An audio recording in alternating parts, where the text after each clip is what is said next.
brings it to 4th down. Right now it's 3rd down and short. Well, I guarantee you these Caledonia coaches, too, are telling them, hey, if a player gets tied up like that, punch the football out. We need to win the turnover game here today in order to win this. They've already picked up one on the interception by Greenfield. 3rd down and 3. It's a throw, a pitch and catch. It's caught, and the ball is loose on the ground. Who's got it? Caledonia says they have it, and they do.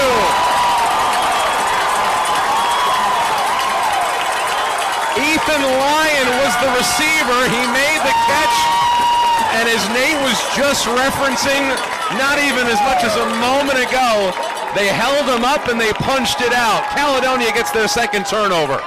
And on the other end, Dan, if you're the Rockford coaches, hey, put 2 arms on that football when you run it. I know that's old school. It probably doesn't look as cool to be running with 2 arms on the football. But again, that will be the difference here today. Who makes the least amount of mistakes between these 2 teams? Who made that play? Blake Herron, the linebacker. Along the same lines of the similarities between you and Rockford. You know, you talked last week and just a little bit ago about how when you and Pat Collins and all of the spread coaches kind of hang out, you talk about the effective ways of moving the football down the field and you drop advice to each other. Is there any communications between you and the head coach over at Rockford and Brent Cummings? Is there any relationship there? Or have you guys talked about advice on how to do that effectively on offense?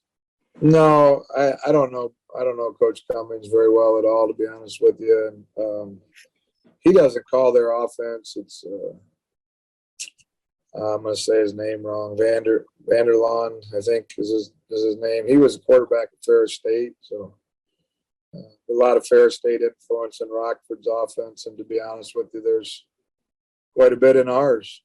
So I watch them, and they're scheming some things up very similar to what we do. Their offense is kind of put together and built similar to ours. There's a lot of similarities for sure. Coach, as you guys are watching Rockford and preparing for this game, one of the things that really I think stands out about them on the defensive side specifically is their linebacking core. They have a very veteran linebacking core, Tyus Segard, Rick Beeson, just to name 2 of them coming back for Rockford. And you guys have obviously had some shakeups at the offensive line as well. How do you scheme around them and how do you attack them on the offensive side? Well, I mean, you got to block those guys. I mean, they run to the football. I will tell you, I think they have a good linebacking crew, but I think ours is pretty good too. So like that's both offenses are going to be challenged with blocking some pretty athletic kids on defense. So, Coach, I think the one thing your team has shown most this year is versatility, being able to do everything on offense, whether that's run the ball, whether that's pass the football. It's going to be really cold on Friday night, right around 40 degrees, probably a little bit lower than that as the night progresses. Does that change the game plan offensively for you at all? Is it a matter of controlling the play clock, or do you just run things as usual? Well, I mean, we're getting a lot of practice in the cold here this week. It was hailing last night when we were practicing, so hopefully the kids are getting acclimated to that. It does look like the sun's going to be out. We're not going to have a bunch of rain and hail and snow and things that we've seen this week. But I think really we call plays based on what we're seeing out of the defense and how we can address that. Like, I don't really factor it in much. I will say, watching our film from last year, we were pretty conservative with what we were doing. I don't think don't look for us to duplicate that. Like, I think when you play a great defense like Rockford, you got to be a little more wide open than we were. But we were playing really good defense, and for quite a while we had a 14-10 lead in that game. But whenever you lose a game, there's certainly things like you look at and go, I wish I would have done this or that or whatever. So I think our game plan will look a little different this week. Thanks, Dan. Alongside Coach Pennington, 10-0 first half, Rockford in front. Coach, what do you have to do to get going in the second half? What do you have to do to get Mason McKenzie going in the second half?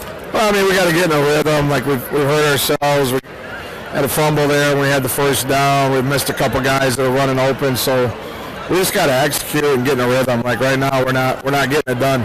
guys are a little short-handed on special teams. How do you correct that? How do you make sure that you come back and you're able to play special teams well in the second half? Well, I mean, the punt return, we practiced against the wall. The kids just ran a good wall on us there, and we were in a bad. Our field position hasn't been great either. We gotta get better in a lot of spots, but the biggest thing is we gotta execute. Thank you, Dan. Back to you.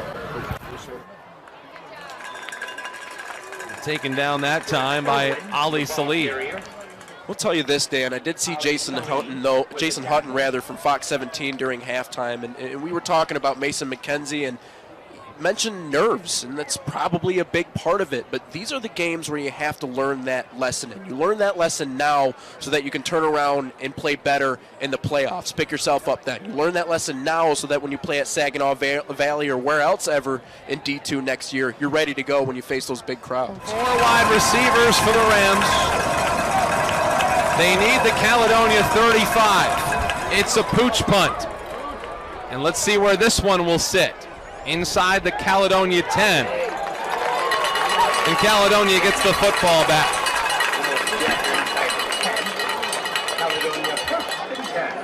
That's where Caledonia takes over, Nate.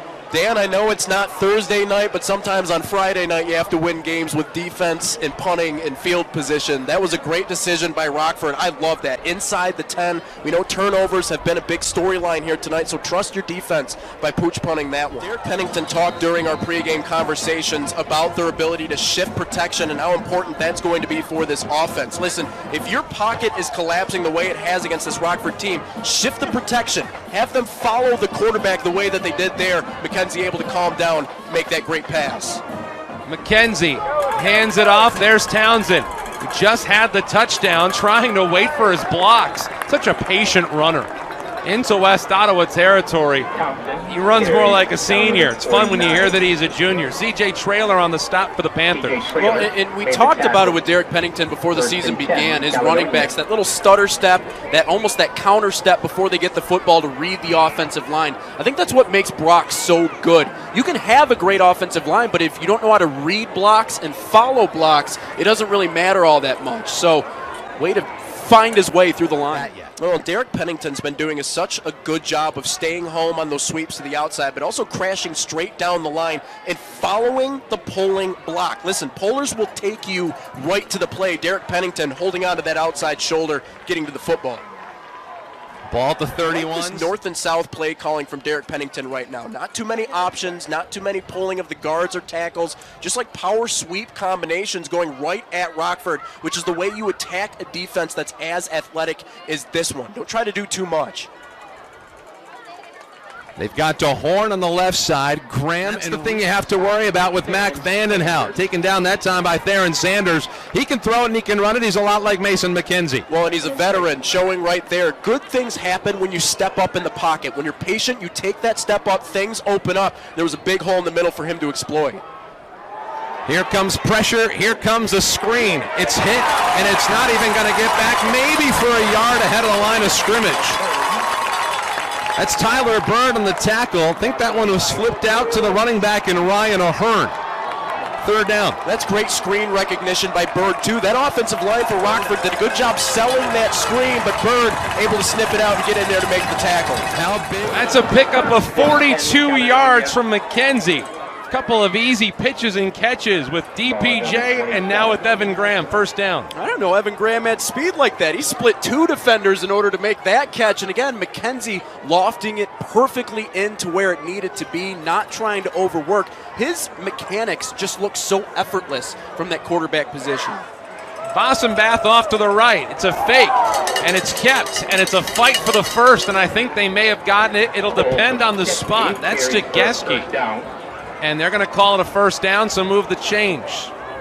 Blake Herron then on that stop. Just about maybe a foot and a half later than he wanted to be. Well, that's a great midline option, too. On those option plays, you want to replace where the running back is. So when you pull it, you replace exactly where he is and work it upfield. It worked out exactly the way they wanted it to. They're getting the 3 yards for the 1st down. This is a team that lost 26. It'll be a 1st down and 10. Caledonia's got to feel good about this start, especially when it's probably, if you're nitpicking, one of the things that they're probably trying to clean up. Yeah, well, and you think about good starts, bad starts. Against Grand Haven, you can afford to maybe have a little bit of a slow start, bounce back, and win that football game. But where slow starts get problematic is when you play teams like Rockford, when you get deep into the playoffs and you start facing the teams from the east side. So that simply can't become a trend. It happens from time to time, but this is a good reversal of fortunes tonight. Almost beat East Kentwood last week. Here's a give. Bossum bad, not going anywhere. Blake Herron, he has been a ball hawk so far. He was doing it on the offensive side at Grand Haven last week, but now he's back on defense. Yeah, and you could see the end there. Looked like the wingback or just split off the tight end for West Ottawa, trying to cross the face of the center in order to clear out that hole, but Herron doing a good job again, staying square, eyes in the backfield, squeezing it down in order to make that tackle. That was just a sound fundamental play on defense by Blake Herron. Yeski. He'll wing it out near side, an opportunity for Ruben Esparza. And again, trying to test that Caledonia defense from side to side, and so far, it's almost as if they kind of expected this at second down. Well, I like the short routes. I like the fact that they're attacking the sidelines, getting it in increments. That's how you beat a team like this. You have to control time of possession. If you dominate that, you give yourself a shot against Caledonia, but you also have to attack them vertically, so we'll see if they do that. Connor Knapp, Evan Zolgeski going deep, trying to get Janetsky, but it's out of bounds. Jimmy Floyd was out in coverage, kind of overshot it, didn't really give the big receiver a chance to make a play. It'll be third down. You know, I'm a little surprised, Dan, on second down and long that you wouldn't try to run something in between the tackles, pick up 5 or 6, and then set yourself up with third down and comfortable, because this is a real tough spot to be in, third down and about 12 against a secondary like Caledonia, who's been very athletic and shut down, including Townsend. 5